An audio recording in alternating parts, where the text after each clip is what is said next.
This video is part of an 11-part series that'll be going up on my channel for the next month and a bit, during which I'm going to lay out the top 10 players at every position, culminating in my second top 100 NPB players video. If you're here from day one, welcome, and if you're joining me further down the line, the playlist for these videos will be in the description.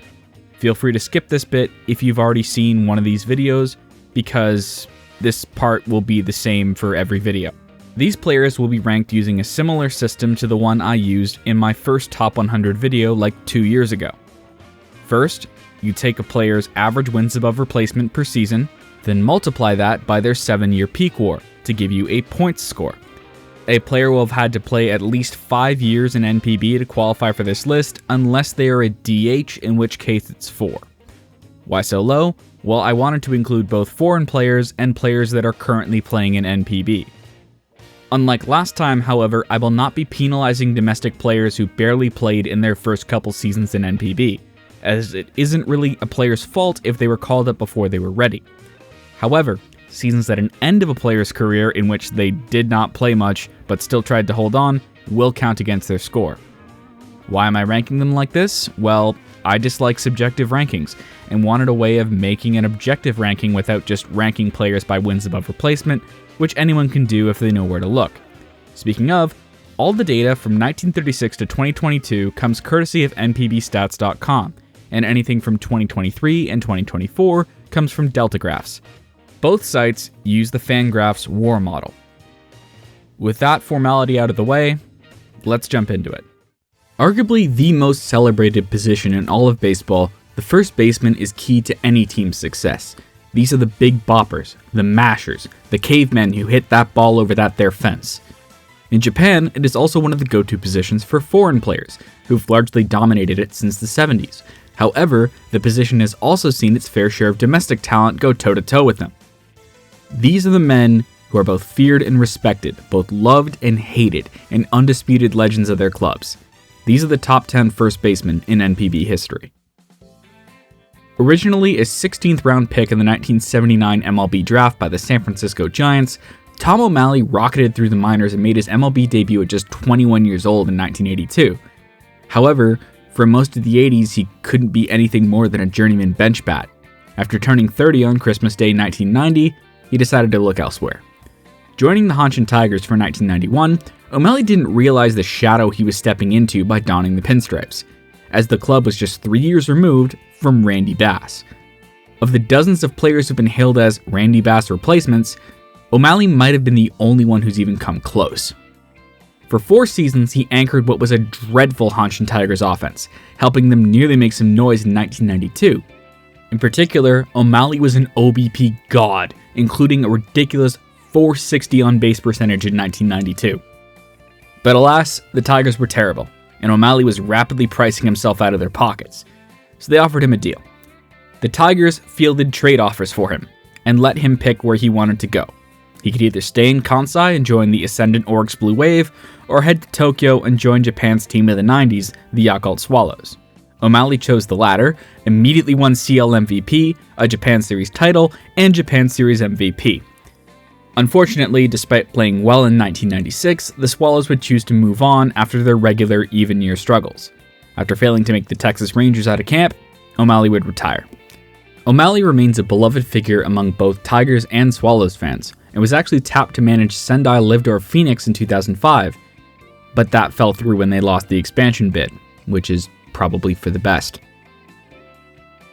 Only 4 men in all of baseball have hit over 500 home runs and never led their league in homers even once. Rafael Palmeiro, Frank Thomas, Sachio Kinugasa, and Kazuhiro Kiyohara. Born and raised in Osaka, but idolizing Sadaharu Oh and the Yomiuri Giants growing up, Kiyo survived hellish conditions at Osaka high school powerhouse PL Gakuen and made himself the top prize in the 1986 draft. Despite 6 teams selecting him, Kiyohara went to the dominant Seibu Lions. It was an impact piece pretty much from day one. In a decade with the Lions, Kiyohara averaged 30 homers a year, and his WRC plus would never drop below 142. Most of the time, it was in the high 160s. He helped the Lions win 6 titles and 8 pennants in that span. But as soon as Kiyohara became a free agent, he bolted to the Giants, reportedly turning down a 10-year, $30 million contract from the Hanshin Tigers to do so. There, he joined his high school teammate and close friend Masumi Kuwata to win 2 more championships in the orange and black, looking noticeably bigger. Regardless, he kept up his production until he was let go after the 2005 season after hitting his 500th homer. He would spend 3 years with the Oryx Buffaloes, even though he only played in 2 of them, and would retire in 2008. As alluded to earlier, Kiyohara's main strength was his ruthless consistency. However, because of that, his trophy case remains surprisingly empty, with the only stat he ever led a league in being on-base percentage. And even then, he only did that twice. Still, I don't think he cares. He hit 525 home runs and won 8 titles. While he probably won't ever make the Hall of Fame thanks to character issues, he will forever be remembered as the uncrowned king. Nicknamed the Buddhist thanks to his calm and collected personality, the Yokohama-born Tokuji Aida emerged as one of the stars of the amateur baseball scene of the mid-1940s, working for the Tokyo Railway Bureau and making regular appearances at the Intercity Baseball Tournament. This got him noticed by the defending JPBL champions, Kinki Great Ring, soon to be renamed the Nankai Hawks, and he'd signed with the club in 1947. He almost instantly became one of the best first basemen in the JPBL and would help the Hawks win their second JPBL title in 1948. In 1950, after the Hawks split off to join the upstart Pacific League, Aida would be named to the Pacific League Best 9 for each of the first 4 years. While power wasn't his strong suit, he was still a 150 WRC plus bat who was good for about 40 steals a year throughout the early to mid 1950s. However, they didn't have WRC plus in 1956, and the Hawks were reluctant to pay Aida what he wanted, seeing his lack of power as unbecoming. So they traded him back to the Tokyo Railway Bureau, which was now part of Kokutetsu. They traded him to the Swallows. And he was traded to the Swallows for cash. And then that cash was paid to Aida. In other words, they traded a 4-tool player for nothing. While Aida would remain a solid piece on the Swallows for another 4 years, he kinda didn't know when to quit, and his final 3 years were really, really bad. Still, it didn't stop him from getting elected to the Japanese Baseball Hall of Fame in 1981. Known simply as Guts throughout most of his career, Michihiro Ogasawara was one of the best NPBers of the 2000s. But when the Nippon Ham Fighters picked him with their 3rd round pick in 1996, hopes were not exactly high, because he'd been playing corporate ball for NTT's Kanto branch for 6 years after graduating from Gyosei International High School, a complete footnote in the highly competitive Chiba high school baseball scene. Usually, if a corporate baller doesn't get picked after 2 or 3 years, they either quit or resign themselves to the fact that they'll never go fully pro. And after 2 lackluster NPB campaigns, it looked like the Fighters had wasted their pick. But in 1999, at the age of 26, Ogasawara would finally break out and he wouldn't look back. Over the next 11 seasons, Ogasawara would hit 30 homers 10 times.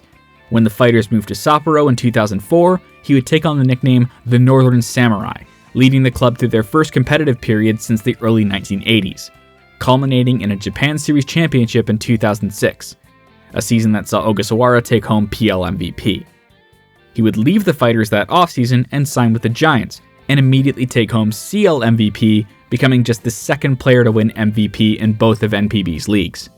Ogasawara would remain productive until 2011, when Father Time finally caught up with him. Still, he played 4 more years after that, finally retiring in 2015 at the age of 42.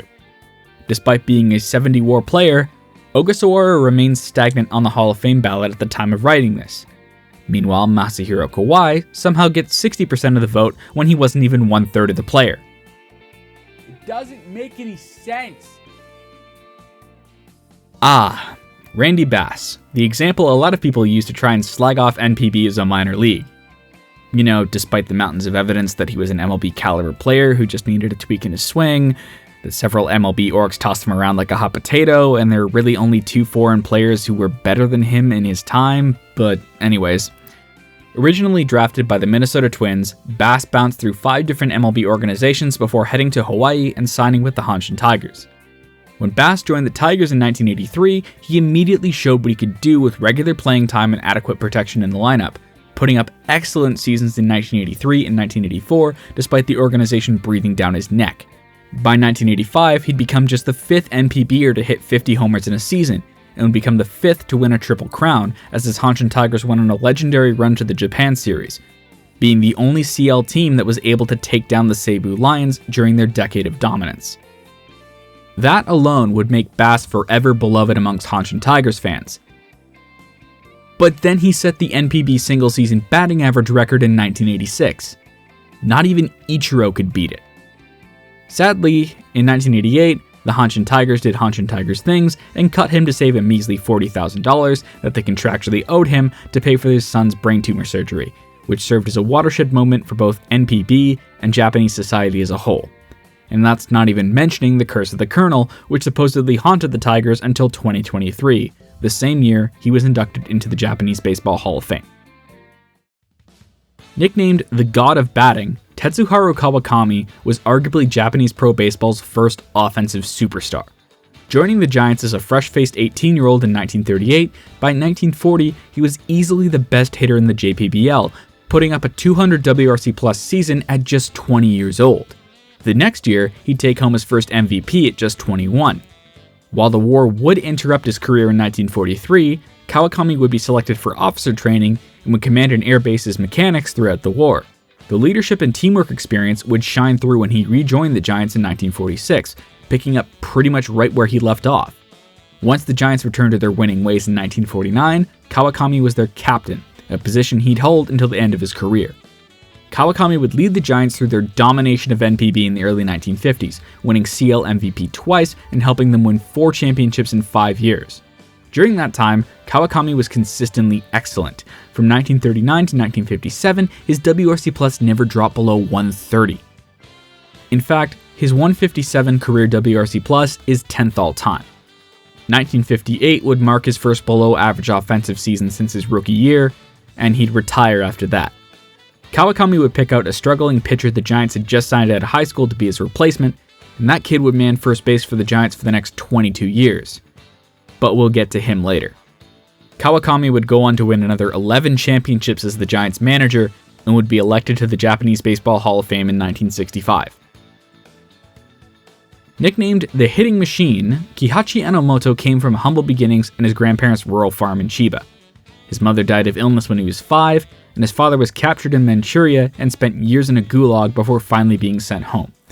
In 1943, his friend's older sister took him to see a game at Korakuen Stadium. Enamored by what he saw, he decided there and then that he wanted to be a pro baseball player and lift his family out of poverty. Entering high school, Enomoto wasn't considered a good hitter. None of the scouts would pay attention to him, and so he went cap in hand to Hiroshi Arakawa to ask if he could join the Mainichi Orions. Arakawa initially brushed him off and told him, "Get up at 5 a.m. and swing 500 times before you go to school for the next 3 years, and I'll consider it." So Enomoto did just that, and got his tryout. For the next 17 years, Enomoto was the face of the Orions, becoming the best first baseman in the Pacific League for most of that time. As an 18-year-old, he put up a 165 WRC+, 6 WAR, and 1 PL Rookie of the Year, and he barely slowed down after that. In a time where the PL was dominated by a flurry of aces, Enomoto was the counter. His best season would come in 1960 when he utterly destroyed the PL and was the best hitter on the Orions. But he wouldn't win PL MVP because he only hit 11 homers. He finished his career with a 148 WRC+ and 84.5 WAR. When he retired, the only position player with more WAR than him was Tetsuharu Kawakami. Sadly, thanks to being a Pacific League player, he wouldn't be recognized for it, and would not live to see his 2016 Hall of Fame induction. The 7th child of a candy store owner from northern Akita Prefecture, Hiromitsu Ochiai spent all of his early life fighting the powers that be. First his older siblings, then his seniors at junior high, then his seniors at Akita Tech. It comes as no surprise that when facing down this predicament for a 4th time as a freshman at Toyo University, he said, "Screw this," dropped out, and went to play corporate ball for Toshiba. He would dominate the Tokyo corporate ball scene for years and make himself impossible to ignore, eventually getting drafted by the Lotte Orions in 1978. After breaking out in 1981, Ochiai would win not 1, not 2, but 3 offensive Triple Crowns, before forcing his way off the Orions to join the Chunichi Dragons in 1987, where he would again be excellent for 7 seasons. But the Dragons would fall short again and again. So in 1993, following his age 38 season, he would declare free agency and sign with the Giants. The move was widely panned at the time, but Ochai would give the club nearly everything he had left and finally won his first Japan Series title in 1994. When the Giants let him go after the 1996 season, he would stay in Bunkyo with the Fighters for the final 2 years of his career. Ochai remains one of the best pure hitters Japan has ever produced, and led the Japanese vanguard at a time when foreign players were dominating NPB. He then went on to become a legendary manager, back with the Chunichi Dragons. The Dragons have made the Japan Series 10 times in their history. Ochai was at the helm for 5 of them, although it only resulted in 1 championship. He would be elected to the Japanese Baseball Hall of Fame in 2011. When someone asks who the greatest foreign player in NPB history is, people usually go for the obvious answers like Randy Bass, Tuffy Rhodes, Alex Ramirez, or Alex Cabrera. But I'd argue it's none other than the bulked-up Italo-Venezuelan Roberto Perugini. Originally signed by the Astros as an international free agent in 1990, Perugini would debut for them in 1994, but after stints with the Padres, Mets, and Reds bore little fruit, he decided to sign in Tokyo in 1999. His first 4 years with the Swallows were utterly dominant. Perugini took advantage of the lively balls and some pharmaceutical help to put up 3 8-WAR 190 WRC plus campaigns. He would then head 1 award over to Bunkyo and put up 2 more solid seasons with the Yomiuri Giants before being let go after the team had a disappointing 2004, because they loaded up with power hitters and didn't think about the consequences of doing that. After a failed MLB comeback and some time in Mexico and Korea, where he set the LG Twins foreign player home run record in 2009, he would come back for a final year with the Fukuoka SoftBank Hawks in 2010, where he was solid but unremarkable as a DH. To put in perspective just how dominant Perugini's peak was, when it comes to total WAR amongst foreign players, he sits 4th. Everyone above him played at least 4 more years than him. Let's be honest. You knew who it was going to be. I knew who it was going to be. It's none other than the king, Sadaharu Oh.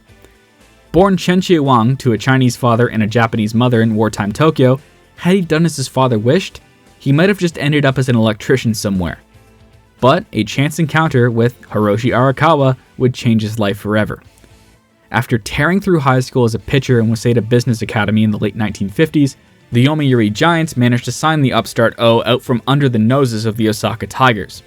However, when he got to 1959 spring training, he found out he couldn't really pitch at the level expected of him. Luckily for him, Tetsuharu Kawakami had just retired and first base was open. O would never look back. With the help of Kawakami and Arakawa, in just his second season as a 22-year-old, O put up a 150 WRC+. It would not drop below that mark again until 1980. From 1963 until 1978, O would never have an OPS below 1,000. From 1962 to 1971, his WRC Plus would never drop below 200.